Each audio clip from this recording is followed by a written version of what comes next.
Alam nyo, kung kayo iibig sa isang lalaki, umiwas kayo sa lalaki masyadong gwapo dahil yan sakit yan sa ulo. Marami kang kaagaw. Ang peace of mind mo butas. Sa mga komedyante, pwede na. Pero kailangan tanggap mo na marami yan napapasaya. Tandaan mo, ang puhuno niyan, bibig lang. Nagiging gwapo na. Sa mga lalaking singer, malakas din mambitag ang mga yan. Sa panahong malungkot ka, kinantahan ka.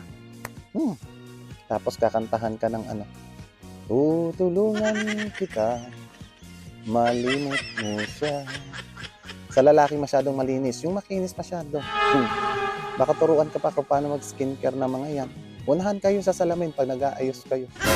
Sa mga lalaking kalmado, problemado ka din dyan. Ito isipin mo, tinotopa ka, sinasalpi ka, gusto mong awayin. Pero sa sobrang kalmado, hindi pumapalag. Boring ka banding. Sa mga lalaki mahilig mag-workout. Mga nagpapaganda ng katawan.